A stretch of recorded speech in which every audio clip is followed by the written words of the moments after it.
ahora sí tendremos lista la consola PlayStation para poder jugar, con sus carátulas y descripciones, así como los marcos personalizados, con todo un tremendo catálogo de títulos emblemáticos. ¡Hey, Let's Lovers! Bienvenidos de nuevo. Pues esta semana toca tutorial de Batocera.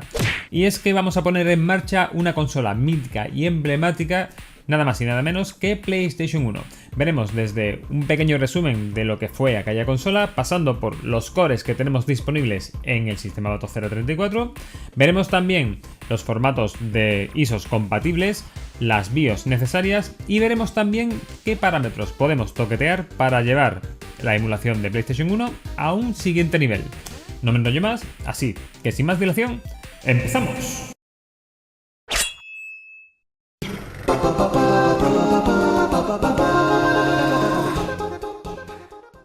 PlayStation, también conocida como PS1, PS1 o por su nombre en clave PSX, fue una consola de la llamada quinta generación de consolas. Fue creada por Sony y sus fechas de salida fueron diciembre de 1994 en Japón y septiembre de 1995 en Estados Unidos. Disponía de una CPU R3000, curiosamente un procesador anteriormente usado por la NASA en una misión espacial para tomar fotos de Marte, con una velocidad de 33,8 MHz, 2 MB de memoria RAM y 1 MB de memoria VRAM. También disponía de una unidad de compresión de vídeo MDEC propia que estaba integrada en la CPU, lo que le daba una mayor calidad respecto a la competencia a la hora de reproducir lo que en aquella época se puso de moda, el Full Motion Video. Además, disponía de un conversor de digital a analógico superior a la mayoría de los reproductores de CD de audio de la época. En cuanto a resoluciones, la mayoría de los juegos se reproducían en 240p, aunque algunos de los juegos llegaron a reproducirse a 480i. Bueno, como dos datos curiosos, comentar que el nacimiento de PlayStation estuvo muy relacionado con una relación fallida con la empresa Nintendo, y en segundo lugar que su gran competidora de aquella época fue la Sega Saturn, consola que acabó fracasando estrepitosamente. Pero ambos temas darían para sendos vídeos, así que tampoco vamos a entrar mucho en detalles. En Batocera, PlayStation se presenta con varios cores o emuladores distintos, sobre los cuales podremos elegir. En primer lugar tendremos DuckStation, un emulador que ya hemos tocado en otro vídeo del canal y que es muy potente y versátil, y está enfocado a la jugabilidad, estabilidad y mantenibilidad a largo plazo. El objetivo de este emulador es ser lo más preciso posible, manteniendo un buen rendimiento en un abanico lo más amplio posible de dispositivos. En segundo lugar tendremos Libretro PCSX Rearmed, un core de Libretro enfocado y optimizado para procesadores ARM que funciona muy bien en dispositivos como Raspberry Pi, pero que también funciona bastante bien en ordenadores. En tercer lugar tendremos Libretro Swan Station, un port de una versión antigua de DuckStation. En cuarto lugar tendremos Libretro DuckStation, que según la wiki se ha retirado a partir de la versión 34 de Batocera y que no es más que el port del sistema DuckStation. Y por último tendremos Libretro Mednafen PSX, otro core de Libretro que tiene algunas opciones bastante curiosas. En cuanto a los formatos de ROMs o ISOs que se soportan, podremos ver en la wiki de Batocera todos los formatos soportados en función del core a usar, así como las BIOS que serían necesarias para su ejecución.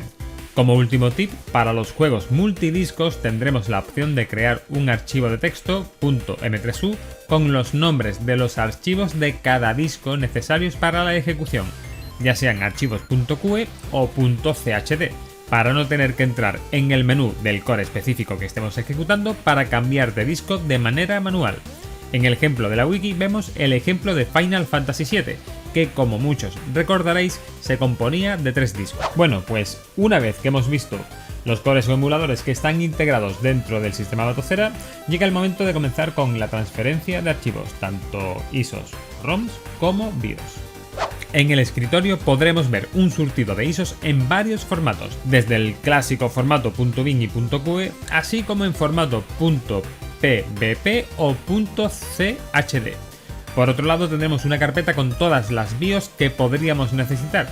Como podréis suponer, y ahora más que nunca que se está poniendo la cosa delicada en YouTube, doy fe de ello, debido a temas legales no puedo facilitaros links para descargaros ninguno de estos contenidos. quiero que mi canal siga viviendo, lo siento. Pero en internet hay multitud de portales y páginas web donde podréis obtenerlos.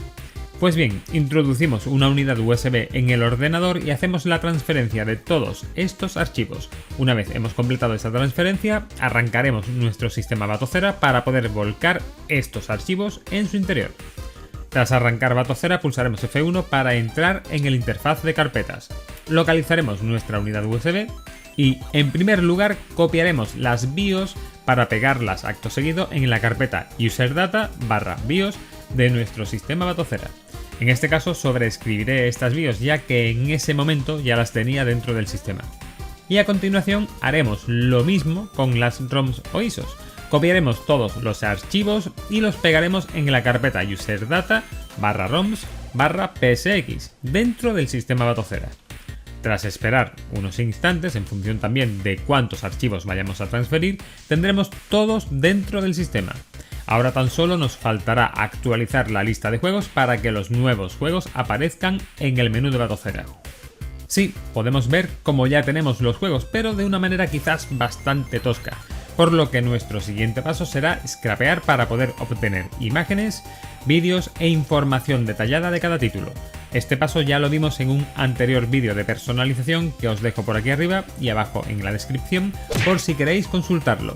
Básicamente tendremos que entrar en el menú de Batocera, ir a la opción de scrapear y ya con los datos de acceso introducidos de Screen Scraper, elegir la nueva plataforma PlayStation 1 y comenzar el scrapeo. En unos instantes tendremos información detallada de estos nuevos títulos, dando como resultado un aspecto bastante más cuidado. Esto ya es otra cosa.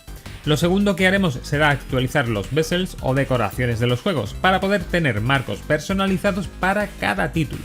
Para ello nos iremos al menú de Batocera, al apartado de actualizaciones y descargas y entraremos en Proyecto Bezel, para por último proceder a buscar el bezel correspondiente a PlayStation. Lo instalamos o actualizamos y por último lo seleccionamos en la lista de decoraciones, entrando en el menú de opciones avanzadas mediante la tecla Select dentro del menú de selección de juego y entrando en decoraciones de pantalla para finalmente seleccionar el set de decorados de Proyecto Bezel.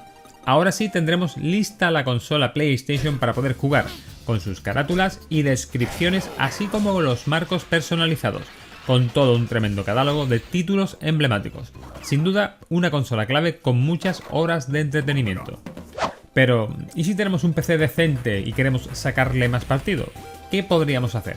Pues en ese caso vamos a ver las opciones para poder darle un puntito más al Core DuckStation Standalone, ya que a mi modo de ver es de los que más jugo puede dar, tal y como vimos en el vídeo que sacamos hace tiempo para DuckStation en PC. Lo primero que activaremos será Vulkan. Solo una pequeña anotación, recordad tener vuestras tarjetas gráficas activas toqueteando el archivo de arranque de Batocera correspondiente, si no, todas estas optimizaciones puede que no os funcionen. Lo siguiente es la resolución de renderizado de los elementos 3D. Este es un punto un poco variable. Para resoluciones de renderizado por 2 o por 3 suele ir bastante bien para la mayoría de títulos, pero si vais más arriba a la barrera de por 4 o por 6, aunque es cierto que tendremos títulos que se verán estupendamente como R-Type Delta, habrá otros títulos donde tendremos un poco efecto flan, podríamos decir, como en el caso de Tekken 3. Esto será cuestión de que lo probéis caso por caso y decidáis un poco en función de cómo se comporta.